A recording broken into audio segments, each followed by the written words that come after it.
Praise the Lord. आप सबको जय मसीह की। मैं परमेश्वर का धन्यवाद देता हूं आज की सुबह दिखाने के लिए। एक और दिन परमेश्वर ने हम सबके जीवन में जोड़ दिया। हम परमेश्वर को कोटि कोटि धन्यवाद दें।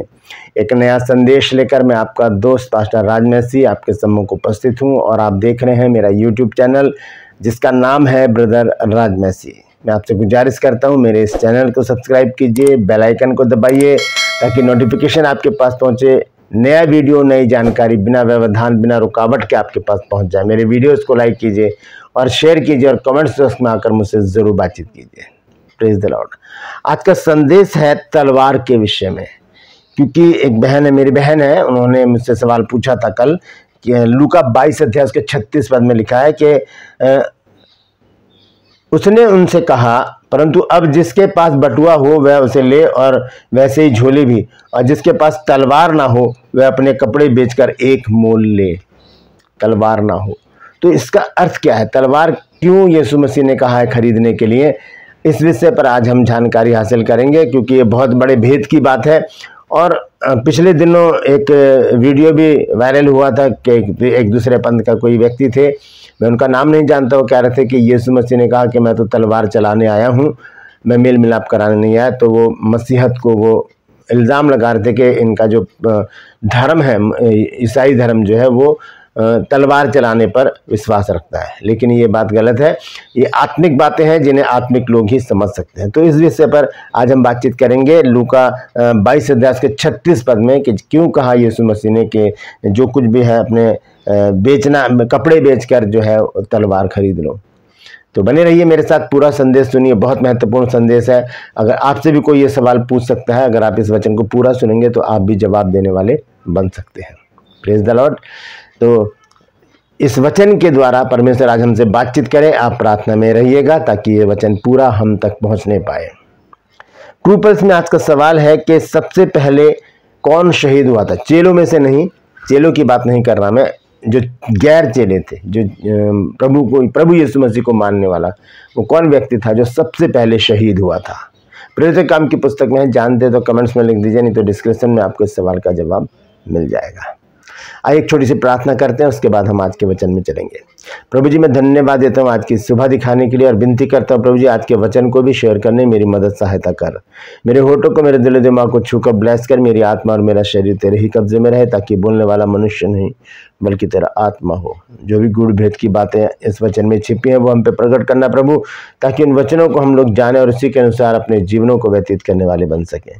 जितने भी लोग इस वचन को देख रहे हैं, सुन रहे हैं, उन सब पर मैं तेरी आशीष बोलता हूँ प्रभु जी। हर एक को आशीषित कर, हर एक की रोग बीमारी, चिंता, परेशानियां, दुख, तकलीफें, लड़ाई झगड़े, मनमुटाव, बांझपन, कर्जा, नशा, बेरोजगारी, बुरी बीमारी और तलाक की समस्याएं हर एक घर से दूर कर दे प्रभु जी।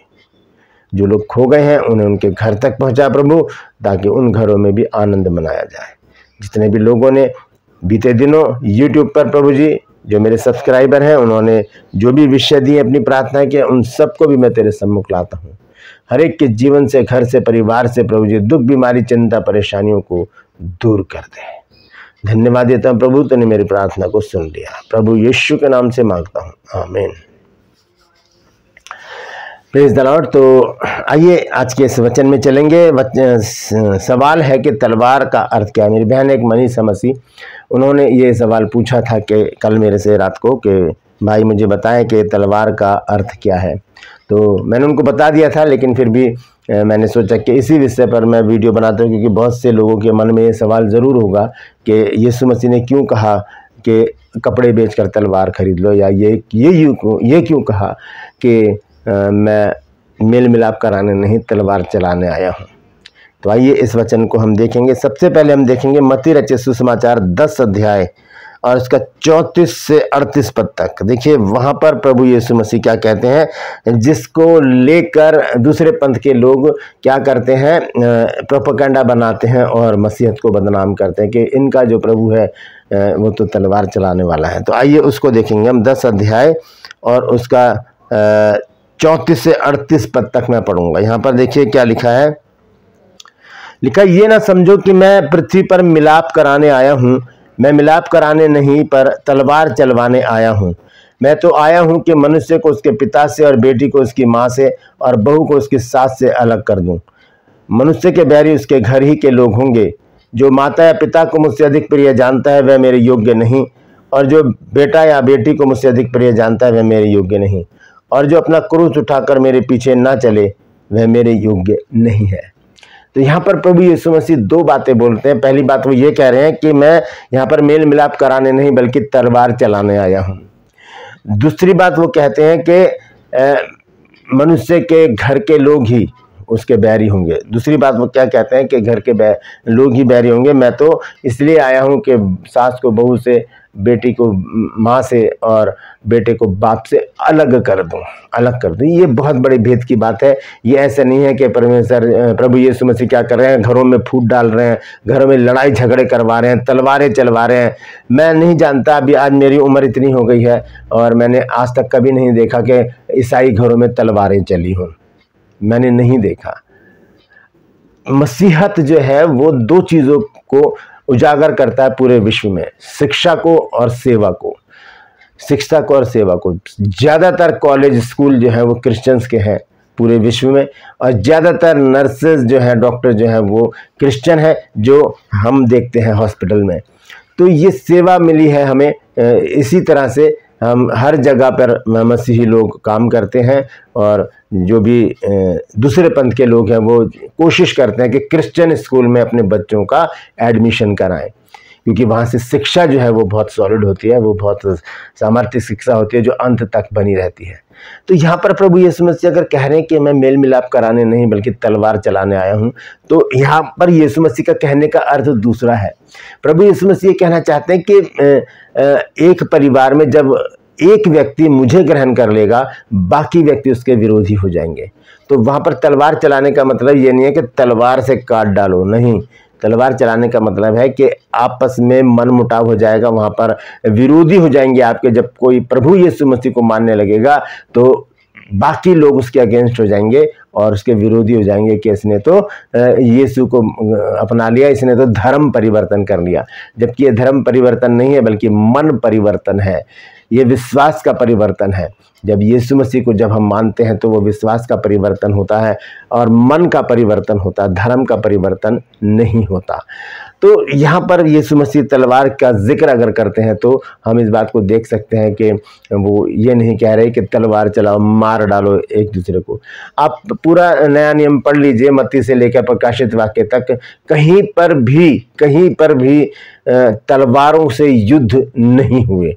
ये नहीं हुई। यीशु मसीह के समय में जब यीशु मसीह 3.5 साल तक संसार में भी रहे और उनको गए हुए आज लगभग 2000 से ज़्यादा साल हो चुके हैं, तब से लेके अब तक क्रिश्चियंस में आपस में तलवारें नहीं चली हैं, तलवारों से किसी को भी घात नहीं किया गया है। बाइबल पढ़ लीजिए, मत्ती से लेकर प्रकाशित वाक्य तक कहीं पर भी नहीं लिखा है। हाँ, एक जगह तलवार चलाई थी पतरस ने, जब जो यीशु मसीह को पकड़ने आए थे, एक व्यक्ति था जिसका नाम था मलखुस, उसका कान उसने तलवार से उड़ा दिया था। लेकिन यीशु मसीह ने वहाँ पर भी उस कान को क्या कर दिया था, जोड़ दिया था। आगे चलकर हम इस बारे में जानेंगे। तो हम देखते हैं कि यहाँ पर प्रभु यीशु मसीह कहते हैं कि मैं तलवार चलाने आया हूँ। तो तलवार का अर्थ क्या है आगे चलकर हम जानेंगे। पहले अच्छी तरह से समझ लेते हैं इन बातों को, और फिर जब हम मत्ती रचित सुसमाचार उसका 26 अध्याय और उसका 52 पद पढ़ते हैं तो देखिए वहां पर क्या लिखा है। मत्ती रचित सुसमाचार 26 अध्याय और उसका 52 पद, यहाँ लिखा है, तब यीशु ने उससे कहा, अपनी तलवार काठी में रख ले, क्योंकि जो तलवार चलाते हैं वे सब तलवार से नाश किए जाएंगे। अब ये वाला वचन वो लोग नहीं लेते जो भाई बुराई कर रहे थे मसीहत की, उनको ये वचन भी देखना चाहिए था कि यहाँ पर जब पतरस ने उसका कान उड़ा दिया, तलवार खींची और उसके महायाजक के दास का कान उड़ा दिया। यहाँ पर नाम नहीं लिखा है लेकिन यूहन्ना में उसका नाम लिखा है, पतरस ने काटा था वो। तब यीशु मसीह ने क्या कहा, 52 पद में लिखा है कि तब यीशु ने उससे कहा, अपनी तलवार काठी में रख ले, क्योंकि जो तलवार चलाते हैं वे सब तलवार से नाश किए जाएंगे। तो यहाँ पर एक संसारिक तलवार की बात हो रही है जिससे मलखुस का कान जो है पतरस ने काट डाला। यीशु मसीह इस बात पे क्रोधित हो गया और उसको डांटा कि अपनी तलवार काठी में रख, और वहां पर उसके बाद क्या करा, प्रभु यीशु मसीह ने उसके कान को जोड़ दिया। और जब हम पढ़ते हैं यूहन्ना रचित सुसमाचार 18 अध्याय और उसके 11 पद में, तो वहां पर देखिए क्या लिखा है। यहाँ लिखा है, तब यीशु ने पतरस से कहा, अपनी तलवार काठी में रख, जो कटोरा पिता ने मुझे दिया है कि वह मैं ना पीऊं। यहाँ पर नाम आया है पतरस का। पतरस ने क्या किया, मलकुस के कान को काट दिया। यीशु मसीह क्रोधित हो गया और कहा, क्या करता है ये, तलवार को काठी में रख, तलवार चलाने का समय नहीं है ये। ना मैं ये आज्ञा देता हूँ कि तुम तलवार से लड़ाइयाँ करो। तलवार का अर्थ तो कुछ और है, ये आत्मिक अर्थ है। तो यहाँ पर यीशु मसीह क्या कहते हैं कि तब यीशु ने पतरस से कहा, अपनी तलवार काठी में रख, जो कटोरा पिता ने मुझे दिया है कि वह मैं ना पीऊँ। क्योंकि वो लोग पकड़ने आए थे यीशु मसीह को और वो क्रूसिफाइड होने का समय था, यीशु मसीह को जाना था, मरना था ज़रूरी, क्योंकि अगर वो नहीं मरते तो हमें छुटकारा नहीं मिलता। तो यीशु मसीह कह रहे हैं, वो कटोरा, मृत्यु का कटोरा जो मुझे दिया है मेरे बाप ने, क्या वो मैं ना पीऊँ? तू ऐसी हरकतें कर रहा है। और वहाँ पर फिर क्या हुआ, यीशु मसीह ने उस व्यक्ति के कान को जोड़ दिया। तलवार जो है उसका अर्थ हम जानेंगे, फिर देखेंगे कि क्या चीज निकल कर सामने आती है। आइए देखेंगे इफिसियों की पत्री, उसका 6 अध्याय और उसका 17 पद।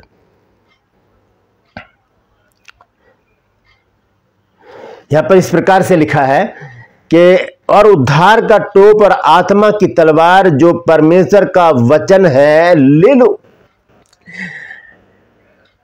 वचन बताया गया है तलवार को। अब वापस आते हैं यीशु मसीह के शब्दों पर, जब यीशु मसीह कहते हैं कि मैं तो तलवार चलाने आया हूं, यानी कि प्रभु यीशु मसीह क्या चलाने आए हैं, इस वचन की तलवार को चलाने आए हैं यीशु मसीह। यहाँ पर लिखा है इफिसियों 6 अध्याय 17 पद में, और उद्धार का टोप और आत्मा की तलवार जो परमेश्वर का वचन है ले लो। इसी को खरीदने के लिए प्रभु यीशु मसीह ने कहा कि अपने कपड़े बेच डालो, कुछ भी करो, लेकिन आपके पास ये वचन होना बहुत ज़रूरी है, बाइबल होना आपके पास बहुत ज़रूरी है, क्योंकि यही हमारा जीवन है। ये होना बहुत ज़रूरी है। कपड़े बेच डालो, कुछ भी बेच डालो, लेकिन बाइबल को ज़रूर खरीद लो। बाइबल मेरे घर में, आपके घर में होनी बहुत ज़रूरी है। तो यहाँ पर प्रभु यीशु मसीह का वचन कहता है इफिसियों 6 अध्याय 17 पद में, और उद्धार का टोप और आत्मा की तलवार जो परमेश्वर का वचन है ले लो। ये ऐसा, ये वचन जो है तलवार के समान है, चुभता है। जो अगर कोई व्यभिचारी, हम उससे कहेंगे कि व्यभिचार मत करो, बाइबल में लिखा है, तो ये बात उसको चुभ जाएगी। गाली देने वाले को बोलेंगे तो उसको ये बात चुभ जाएगी। बुराई करने वाले को बोलेंगे तो ये बात उसको चुभ जाएगी, तलवार की तरह लगेगी। तो ये वचन जो है वो तलवार को दर्शाता है, तलवार जो है वो वचन को दर्शाती है। इसीलिए यीशु मसीह ने कहा कि कपड़े बेच दो अपने, लेकिन तलवार को खरीद लो, क्योंकि इसकी ज़रूरत हम सबको पड़ेगी। और इसी तरह से हम जब इब्रानियों की पत्री में पढ़ते हैं 4 अध्याय और उसके 12 पद में, वहां देखिए क्या लिखा है। इब्रानियों 4 अध्याय और उसका 12 पद, यहां पर इस प्रकार से लिखा है, क्योंकि परमेश्वर का वचन जीवित और प्रबल और हर एक 2धारी तलवार से भी बहुत चोखा है, पैना है। 2धारी तलवार से भी पैना है वचन, और जीव और आत्मा को और गांठ गांठ और गूदे गूदे को अलग करके वार पार छेदता है, और मन की भावनाओं और विचारों को जांचता है। ये वचन ऐसा है, छेद डालता है, ये छेद डालता है। यिर्मयाह की अगर हम पढ़े यिर्मयाह नबी में 10 अध्याय 48 अध्याय के 10 पद में, तो वहां पर लिखा है कि श्रापित है वो जो यहोवा का काम आलस से करता है, और वो भी जो अपनी तलवार को लहू बहाने से रोक रखता है। देखते हैं वहां पर क्या लिखा है, यिर्मयाह उसका 48 अध्याय और उसका 10 पद। यहां पर देखिए तलवार के विषय में लिखा है कि श्रापित है वो जो यहोवा का काम आलस्य से करता है, और वह भी जो अपनी तलवार लहू बहाने से रोक रखता है, जो अपनी इस तलवार को लहू बहाने से रोक रखता है, इस बाइबल को, इस वचन को लहू बहाने से। अगर इस वचन का प्रचार करेंगे, लोगों के हृदय छिदेंगे, लोगों के हृदय छिदेंगे, जैसे कि प्रेरितों के काम में हुआ। जब पतरस ने खड़े होकर 11 के साथ खड़े होकर जब प्रचार करना शुरू किया और उनको कहा कि उसी यीशु को जिसे तुमने क्रूस पर चढ़ाया, परमेश्वर ने प्रभु भी ठहराया और मसीह भी, उसे तुमने क्रूस पर चढ़ा दिया, तुमने क्रूस पर चढ़ा दिया। खरा वचन पौलुस ने दिया वहां पर। और क्या हुआ, क्या लिखा है वहां पर, आइए देखते हैं। प्रेरितों के काम 2 अध्याय और उसका 37 पद। यहां पर देखिए क्या लिखा है 37 पद में, तब सुनने वालों के हृदय छिद गए और वे पतरस और शेष प्रेरितों से पूछने लगे कि हे भाइयों, हम क्या करें। हृदय छेद देता है, ये तलवार ऐसी है, हृदय को वार पार छेद डालती है। ये दो धारी तलवार से भी ज्यादा पैना है हमारा वचन, जो परमेश्वर का वचन जो परमेश्वर ने हमको दिया है, वो तलवारों से भी पैना है, वो शार्प है, बहुत दो धारी तलवार है। अगर वो मुझे काटेगा तो आपको भी वो काटेगा। तो तलवार का जो अर्थ है वो क्या है?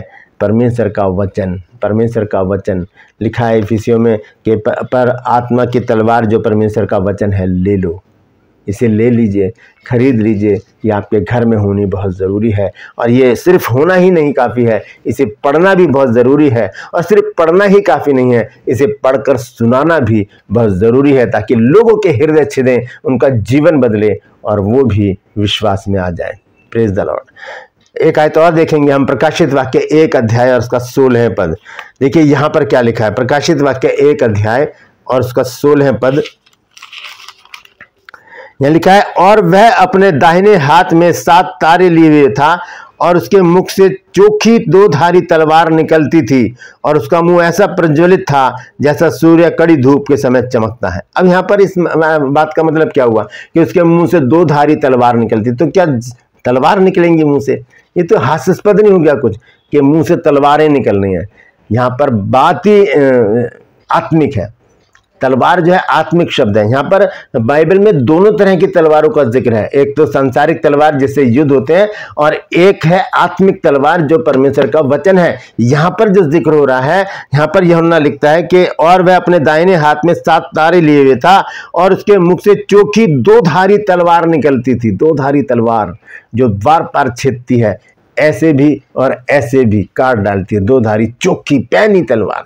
यह इब्रानियों 4:12 में हमने पढ़ा कि वो प्रबल है, 2 धारी तलवार के समान है, पैना है बहुत परमेश्वर का वचन, जो वार पार छेद डालता है, हमारे हृदय को छेद डालता है। हमारा जीवन ही तब बदलता है जब हम इस तलवार से घायल किए जाते हैं। ये तलवार है परमेश्वर का वचन। इस तलवार को परमेश्वर का वचन कहते हैं। परमेश्वर के वचन को तलवार कहा जाता है, तलवार को परमेश्वर का वचन कहा जाता है। तो हम जानते हैं कि प्रभु यीशु मसीह ने जब कहा लूका 22 अध्याय और उसके 36 पद में, तो वो बात बहुत ज़रूरी है, वो हमको करना पड़ेगा। 22 अध्याय उसके 36 पद में देखिए, यीशु मसीह ने कहा कि उसने उनसे कहा, परंतु अब जिसके पास बटुआ हो वह उसे ले, और वैसे झोली भी, और जिसके पास तलवार ना हो वे अपने कपड़े बेचकर मोल ले ले। जिसके पास बाइबल नहीं है वो कुछ भी बेचकर बाइबल को खरीद ले, ताकि लोगों के हृदय छेदने के काम ये तलवार आ सके। किसी को मारने का यीशु मसीह प्रेरित नहीं कर रहे, किसी का मर्डर करने के लिए यीशु मसीह प्रेरित नहीं कर रहे। वो ये नहीं कह रहे कि जाओ तलवारें चलाओ और लोगों को मार डालो। यीशु मसीह कहते हैं कि ये तलवार चलाओ ताकि लोगों के हृदय छिदें, उनका विश्वास बदले और वो बचाए जा सके। Praise the Lord. कितनी बड़ी बात है, बहुत भेद की बात है ये, कि जो वचन जो है वो 2 धारी तलवार है। Praise the Lord. परमेश्वर इन वचनों के द्वारा हम सबको आशीष दे। यदि आज आपने कुछ नया सीखा है तो कमेंट्स में जरूर लिखिएगा, और इस वचन को शेयर कीजिए ताकि और भी लोग इस भेद की बात को जान सकें। Praise the Lord. True pulse में आज का सवाल है कि कौन सबसे पहले शहीद हुआ था चेलों से हटकर? चेलों में तो हम जानते हैं कि याकूब शहीद हुआ था, लेकिन चेलों से हटकर कौन है जो यीशु मसीह के लिए शहीद हो गया? जानते हैं तो कमेंट्स में लिख दीजिए, नहीं तो डिस्क्रिप्शन में आपके सवाल का जवाब मिल जाएगा। प्रेरितों के काम की पुस्तक में इसका जिक्र है। Praise the Lord. मैं आपसे गुजारिश करता हूं कि मेरे इन चैनल्स को सब्सक्राइब कीजिए, बेल आइकन को दबाइए ताकि नोटिफिकेशन आपके पास पहुंचे, नया वीडियो नई जानकारी बिना व्यवधान के आपके पास पहुंच जाए। मेरे वीडियोस को लाइक कीजिए और शेयर कीजिए, और कमेंट्स बॉक्स में आकर मुझसे जरूर बातचीत कीजिए। आज के लिए बस इतना ही। फिर मिलूंगा एक नए संदेश के साथ, एक नया वीडियो लेकर। तब तक के लिए मुझे इजाज़त दीजिए, लेकिन अपना और अपनों का ख्याल रखिए और तलवार लेकर चलिए ताकि लोगों के हृदय छिदें और वो भी जानें कि हाँ, प्रभु यीशु मसीह ही उद्धार करता है। Praise the Lord. परमेश्वर आप सबको आशीष दे।